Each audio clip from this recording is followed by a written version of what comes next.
Bienvenida Marlene. Pues la dudita, Marlene Gabriela Rivas Paulín, nos va a hablar superando obstáculos, la relevancia del inglés en el mundo científico actual y va a ser interesante hacer este contraste porque en el panorama científico actual el dominio del inglés se ha vuelto una herramienta indispensable para investigadores en todo el mundo. El inglés, siendo la lengua vehicular de la ciencia a nivel mundial, no solo facilita la comunicación entre científicos de diferentes países, sino que también proporciona acceso a una vasta cantidad de recursos académicos y publicaciones de renombre desde los niveles más básicos del trayecto académico. Por otro lado, desde la redacción de artículos y la presentación de conferencias hasta la colaboración en proyectos internacionales, el inglés es indudablemente una herramienta insustituible en el quehacer científico. Además, la capacidad de comprender y comunicar ideas en inglés amplía las oportunidades de colaboración y financiamiento, impulsando el avance de la investigación y representa una ventaja a la hora de ingresar a la fuerza laboral dentro y fuera de los entornos de investigación. Marlene Rivas Paulín, química farmacéutica bióloga por parte de la Universidad de Guanajuato y actualmente estudiando la licenciatura de enseñanza del español como lengua extranjera por parte del UNAM. Con un camino académico contrastante, su pasión por las ciencias naturales, la lingüística y la pedagogía la han llevado a combinar estos dos conocimientos. En su camino profesional, ha tenido la oportunidad de trabajar en grandes transnacionales como la Alemania Biesdorf, no sé, alemán Biesdorf. Durante su incursión en esta firma se desempeñó como asesora de idiomas, tanto en el idioma inglés como español para extranjeros y el alemán. Esa experiencia profesional sumada a su formación la han llevado a aproximarse a la enseñanza desde el lado más científico, imprimiendo a sus estudiantes la curiosidad y la pasión por cada uno de los aspectos que involucra el estudio sistemático de una lengua meta, sin dejar de lado el enfoque humanista que esta actividad requiere. Bienvenida, Dudita, y si me ayudas a pronunciar Birsdorf, te agradecería mucho. Hola, muchas gracias. Sería Bayersdorf. Ok, muy diferente, Birsdorf. Bayersdorf, sí. Sí, sí, sí. Muchísimas gracias. Estoy muy, muy feliz de estar por acá, cerrando el congreso. Me siento muy, muy honrada de estar compartiendo el estrado con gente tan talentosa y tan creativa. De verdad, agradezco mucho la oportunidad. Eh, entonces, antes de empezar con esta ponencia, quisiera preguntarles si la presentación todo ok, el audio todo bien. Sí, está todo bien. Sí, ok, perfecto. Pues vamos a empezar. Como ya mencionó Pablo, yo les voy a estar compartiendo un poquito sobre la relevancia del inglés en el panorama científico actual. Y para iniciar esta presentación, quisiera preguntarles esta serie de situaciones por las que muy probablemente ya han pasado. Aquí les voy a pedir un poco de interacción a través de YouTube. Si pueden comentar, más adelante voy a estar checando un poco las respuestas. Entonces, quiero preguntarles si alguna vez han estado en alguna de las siguientes situaciones. Ya no usan más la palabra artículo y ahora solamente dicen paper. Tal vez han pasado por estar en una constante batalla para aprender el significado correcto de las palabras actual o lecture en inglés. Tal vez aprender vocabulario técnico como titration, que es una palabra que se usa muchísimo en química o biología, o la palabra hinder, que también se utiliza en química y biología.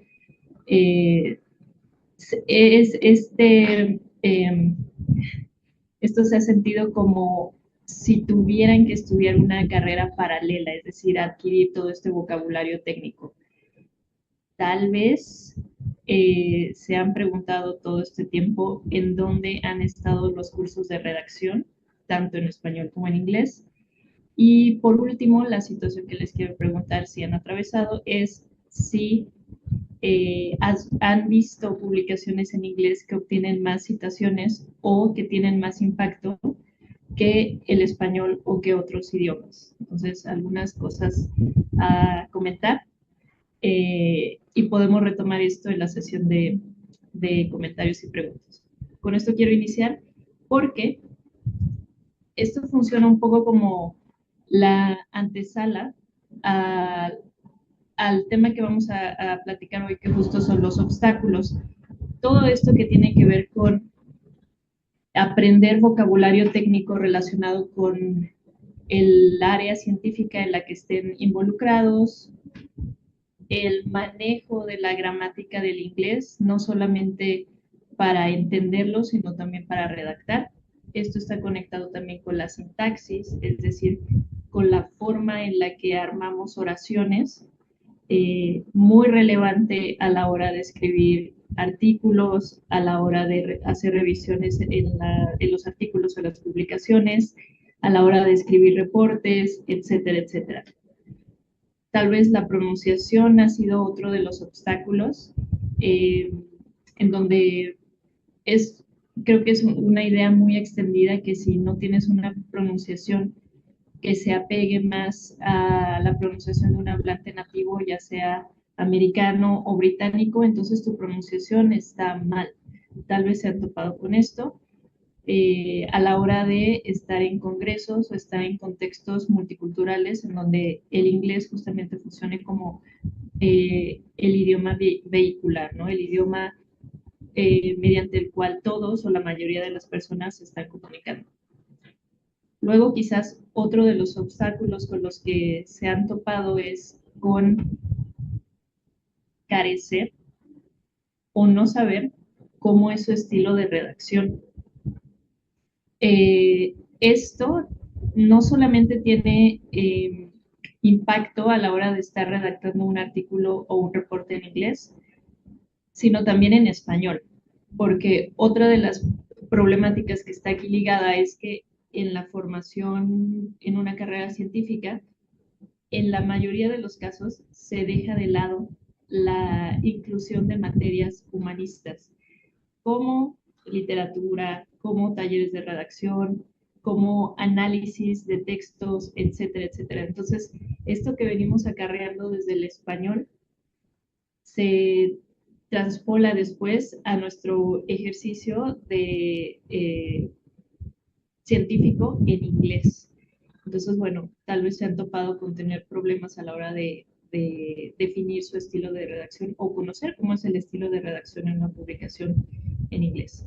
Y por último, el otro de los obstáculos podría ser a la hora de estar en una conversación o en una ponencia en donde tienen que aplicar la mayoría o todas las habilidades lingüísticas que tienen que ver con comprensión auditiva, es decir, entender lo que me está diciendo el otro, no solamente a nivel vocabulario, pero a nivel general, entender el contexto en el que estamos situados, entender las palabras que están utilizando, entender incluso el motivo o la intención de lo que nos están diciendo y por otro lado todas esta habilidad de producción que tiene que ver con la redacción y al mismo tiempo con entender redacciones, con analizar textos, con analizar artículos, publicaciones, reportes, etcétera.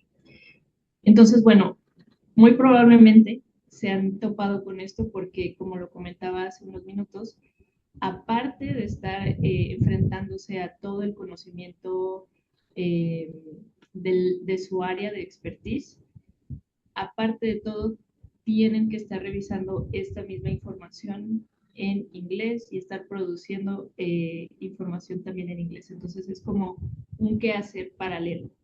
Sin embargo, todos estos puntos o todos estos obstáculos, creo, que pertenecen a un área del problema que si lo analizamos como un iceberg serían pues la punta del iceberg, ¿no? O sea, son esto nada más consecuencias de problemas mucho más profundos y más enraizados en otras cosas que no tienen tanto que ver con las habilidades para desarrollar habilidades lingüísticas, sino tienen que ver más bien con planteamientos sociopolíticos o económicos. ¿En qué sentido? Por ejemplo, otro de los obstáculos que están más bien en esta área, como en la base del iceberg, tienen que ver con las diferencias culturales, es decir, a la hora de que nos enrolamos en un grupo de trabajo que está conformado por científicos, doctores o doctoras de diferentes nacionalidades, las expectativas son diferentes, las formas de trabajo son diferentes, e incluso la manera en que están diseñados o pensados los textos que se nos piden también son diferentes. Por ejemplo, no es lo mismo escribir un artículo que escribir una disertación. Entonces, bueno, eso cuando te lo enseñan, ¿no? En qué punto está, en dónde está incluido en los programas de educación, ya sea de nivel básico, medio o superior, ¿no? La otra parte tiene que ver, o la siguiente parte tiene que ver con el acceso a recursos. Esto está íntimamente relacionado con presupuestos, con programas eh, que conforman la, eh, como pues una parte muy importante de la educación a nivel superior en este caso. ¿Qué tipo de recursos? Pues, por ejemplo, acceso a base de datos. Sabemos que la mayoría no son de acceso libre, entonces eso pues forma parte de otra problemática. Siguiente obstáculo, algo que es muy conocido en el área científica y en el área académica, que se llama el peer review, que es que una vez que tú logras redactar tu artículo o tu publicación y lo envías a revisión para que pueda ser publicado en alguna revista o sí, en alguna revista o integrado a una base de datos, pasa por una revisión muy rigurosa con estándares muy específicos en la redacción en inglés. Y muchas veces, a pesar de que el tema de investigación, a pesar de que la metodología y los resultados sean interesantes y sean relevantes para el área de trabajo, estos artículos se regresan o se rechazan más bien por un tema de no estar correctamente ajustados al inglés. Siguiente problemática, la disponibilidad de software, otra vez haciendo referencia a este acceso de recursos.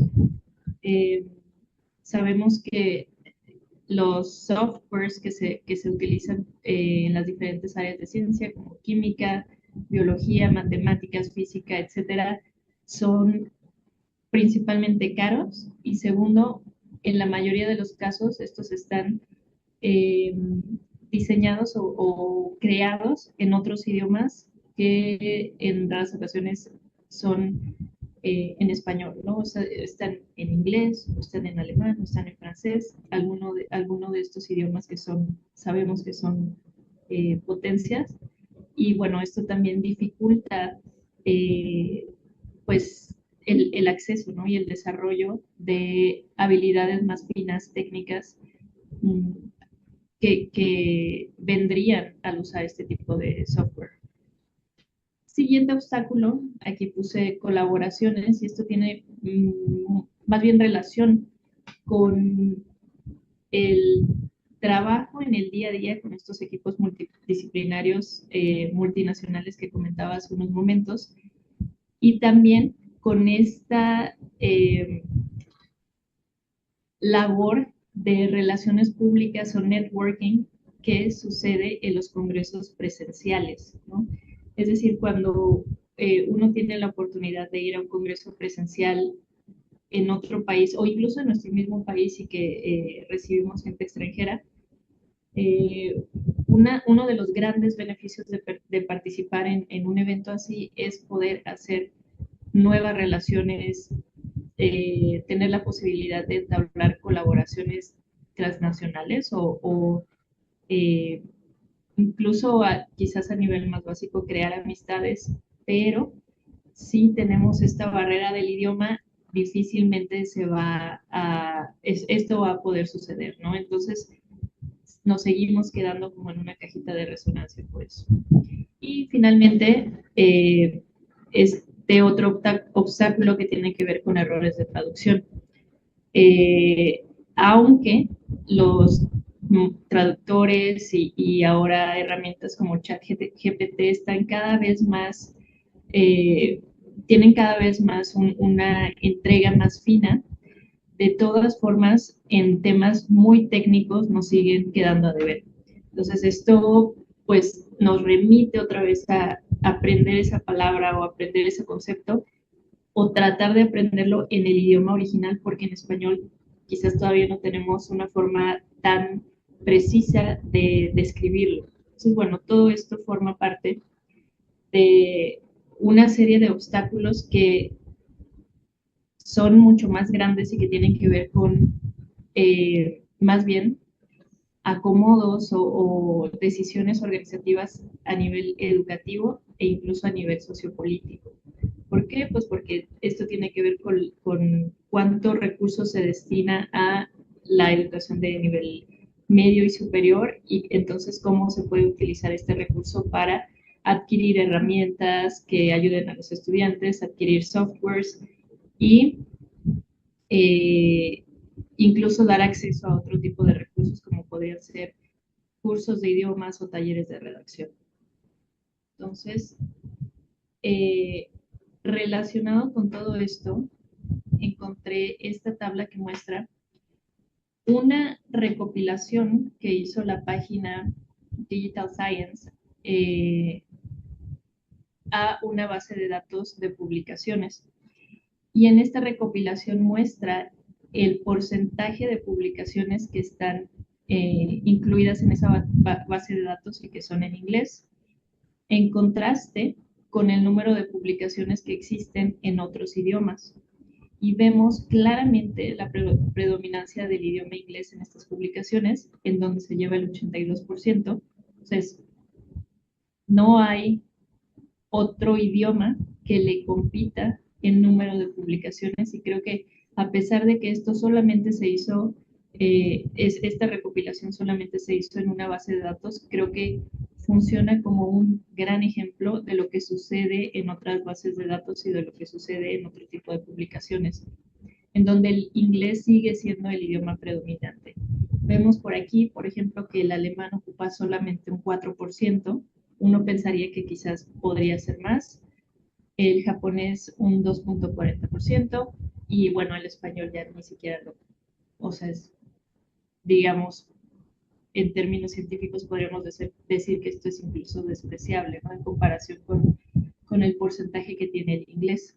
El español ocupa un 1.17%. Eh, ¿Cuáles son las desventajas de todo esto? Bueno, pues tienen que ver con primeramente con la pérdida de diversidad cultural y lingüística, que justamente esto se engancha con la presentación anterior, con la ponencia anterior de las lenguas indígenas, en donde estas culturas, estas regiones albergan tanto conocimiento que se queda, como decimos, se queda perdido en la traducción y ya ni siquiera en la traducción, ni siquiera se queda perdido porque no hay forma de acceder a él, porque no hay un puente y en este caso tiene que ver un gran porcentaje de eso con la barrera lingüística. La segunda desventaja es que pues esto supone barreras de entrada para los no angloparlantes. Tercera desventaja, hay una desigualdad inmensa en el proceso y de las publicaciones, ¿no? Es decir, se citan más artículos en inglés, se publican más artículos en inglés.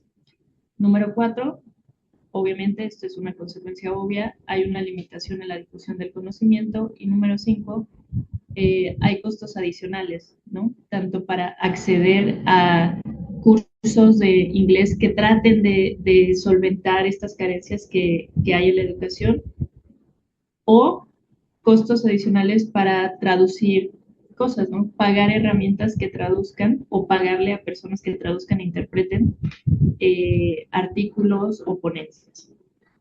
Y ya para ir cerrando la presentación, aquí me gustaría hablar un poquito del futuro de la lingüística y la ciencia, solamente mencionando 3 puntos que me parece que son muy relevantes para tratar de abrir un poquito el panorama. y esto sería que hubiera más promoción hacia el multilingüismo en publicaciones científicas, tratar de no quitar el dedo del renglón en publicar también en todos los idiomas, en los idiomas y las lenguas nativas. El punto 2 tiene que ver con trabajar en tener un mejor acceso a recursos de aprendizaje y apoyos en inglés. Esto está directamente relacionado con la forma en que están planeados y pensados los programas en todos los niveles educativos. Y número 3, que esto quizás podría atañirnos a todos, que es fomentar la diversidad y la inclusión en foros científicos, es decir, igualmente no quitar el dedo del renglón eh, en decir que la diversidad es muy importante y muy relevante también en el área de la ciencia. En este caso hablamos de diversidad lingüística, pero bueno, sabemos que esto permea hacia otros temas también. Y de mi parte sería todo. Agradezco muchísimo el espacio eh, y estoy lista para los comentarios y las preguntas. Muy bien, muchas gracias. Y tenemos todavía un minuto. Entonces, como fue la última ponencia, creo que sí lo logramos esta vez. Todo estuvo en tiempo. Logramos surfear. Eh, Mar, aquí voy a esperar las preguntas por si alguien tiene. Y se me hizo interesante porque justo veníamos hablando de tecnologías, idiomas, terminamos con el inglés, entonces creo que da una oportunidad para discutir justamente estas temáticas entre la preservación de idiomas y lo demás. ¿Qué les dirías tú a la gente que, bueno, vimos que el español tiene poquitas publicaciones, ¿no? Que se aferra y dice, no, pues hay que hacer la resistencia y solo voy a publicar en español y pues me voy a hablar del inglés porque necesitamos también contenido en nuestro idioma. Entonces, como que hace resistencia desde ese lado, ¿qué les dirías? Pues yo les diría que eh, quizás una de las herramientas más importantes es promover esto en los grupos de trabajo, ¿no? Alzar la mano y hablar de esta problemática. Y en mi investigación vi por ahí que hay justamente estos grupos de resistencia que únicamente publican en español y que hacen estas mesas de trabajo, estas discusiones únicamente en español. Aquí no voy a promover que únicamente sea así, porque sería como darnos un balazo en el pie y perder oportunidades, pero eh, sí es estar haciendo como la resistencia y la lucha al mismo tiempo de estar generando todo este conocimiento y este esfuerzo para publicar en inglés. O sea, creo que ustedes que tienen más experiencia publicando y trabajando en grupos de trabajo, en grupos así, no me dejarán mentir. Creo que en este punto se tienen que hacer las dos cosas. Exactamente, entonces tú abogarías más por el multilingüismo. Sí, definitivamente la diversidad siempre. Y Muy bueno, bien. añadiendo un poquito en mi área de expertise, en mi primera carrera que tiene que ver más con farmacia y farmacéutica, es innegable que todo este conocimiento de farmacognosia, de eh, plantas y medicamentos está mayormente albergado en las comunidades indígenas. Entonces la gran pregunta es, ¿cuánta información todavía no conocemos por estas barreras en el idioma? Solo por mencionar un ejemplo. Ah, entonces se tendría que ver como algo más integrado, ¿no? De hablar varios idiomas y que fluya la comunicación en todos los sentidos. Sí, sí, crear esto. Por eso mi pregunta en la ponencia anterior era enfocada hacia la política. Creo que a nivel social hay muchas discusiones sobre cómo se podrían preservar las lenguas indígenas y cómo podríamos acceder a ellas, cómo podemos tender ese puente también, no solo lingüístico, sino cultural, pero creo que gran parte de eso tiene que ver con crear políticas públicas que también les tiendan estos puentes, ¿no? Sabemos que estas regiones, la mayoría de ellas sufre están en áreas con mucha marginación, en donde tienen que aprender otro idioma para sobrevivir y no tendría por qué ser así. Cuando eh, tenemos el ejemplo no tan claro en estos últimos años con la gentrificación, vienen personas extranjeras a vivir acá y cambiamos fácilmente de español a inglés, ¿no? ¿Por qué no hacerlo con las culturas indígenas ¿por qué no tenemos ese puente? ¿No? Entonces yo creo que tiene que venir primero de políticas públicas y que eso empiece a permear, tiene que ser más rígido. Batichica dice, Dudita, tengo una dudita. ¿Qué opinas del hecho de darle mayor relevancia a los resultados obtenidos en trabajos y equipos angloparlantes? ¿Qué se podría hacer más allá de publicar en español? Uy, esa es una súper pregunta y creo que más bien tiene que ver con nuestra percepción cultural. Siento que le damos mucho más crédito a todos los productos que son o que están en inglés, no solamente productos de investigación científica, sino en general está muy permeado en la cultura, que tenemos esta tendencia o esta inclinación de pensar que la música o el cine o el arte que está en inglés es mucho mejor al que se genera en otras lenguas. Entonces, pues sería deconstruirnos, quitarnos esa idea, estar en contacto con otras culturas, con otras personas y tener esta mentalidad abierta a eso. O sea, ese ya sería un trabajo más personal, yo creo. Porque cuando empecemos a hacer eso, entonces creo que las personas estarían más abiertas a conocer otras cosas y a darle el valor que merecen. Muy bien, y ahora yo tengo otra pregunta más personal porque veo que estudiaste QFB y bueno, también estás haciendo cosas de lingüística y así como fue esa transición, ¿no? En el sentido de mentoría para la gente que anda buscando Ya, perspectivas de carreras, ¿cómo fue este cambio de carrera? ok. Cuando yo decidí la carrera que iba a estudiar alrededor de los 17 años, eh, yo estaba muy dividida entre estudiar algo relacionado con ciencias naturales y algo relacionado con humanidades, porque desde siempre me gustaron mucho los idiomas, la literatura, eh, como estas dos áreas. Entonces, pues yo no encontraba algo que lo compaginara, ¿no? O sea, no, más bien decía, ok, puedo estudiar esto y eventualmente o como hobby llevar esta otra cosa. Sin embargo, cuando me estaba preparando para mi examen de admisión a la universidad, me topé con un libro de química orgánica en donde la autora decía en el prólogo del libro que ella estudió química y que eh, su pasión era la química, pero al mismo tiempo era la literatura, ¿no? Y que ella encontró justamente la forma de compaginarlo en la producción de divulgación científica, ¿no? Finalmente ella lo pudo compaginar así y hablaba un poquito de su carrera y de que estudió varias cosas, algunas relacionadas con ciencias, otras con humanidades.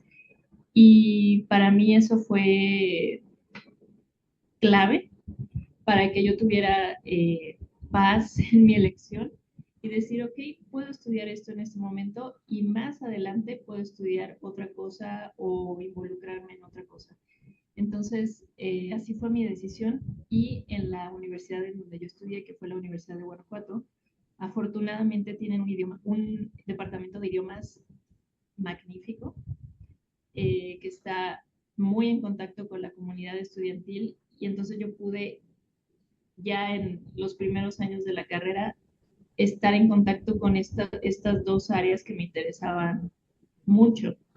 Entonces, pues fue eso, ¿no? Como que tuve esas oportunidades de acceso.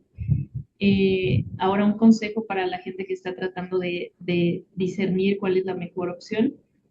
Creo que este congreso es un gran ejemplo de que no solamente hay la ciencia se tiene que abordar desde una perspectiva multidisciplinaria o interdisciplinaria, sino que aquí ya estamos hablando de una cosa transdisciplinaria, es decir, que ya no hay, en algunas zonas ya no hay líneas que dividan una cosa de la otra, sino que están completamente juntas y están interconectadas y se retroalimentan una a la otra, ¿no? Entonces yo creo que igual tiene que ver con esta perspectiva de que todas las herramientas, todas las habilidades que tú desarrolles te van a servir para cualquier cosa que quieras realizar en cualquier área de la vida. Ujú. Claro, como veíamos hace rato con Gaby, que era pues programación y termina aprendiendo cosas de lingüística también. Sí, Y también porque las carreras, hay algunos programas de carreras de universidades son muy antiguos, ¿no? Y ahora están surgiendo como que otras necesidades, otras carreras, quizá los planes de estudio todavía no se equiparan con lo que demanda el mundo actual. justo.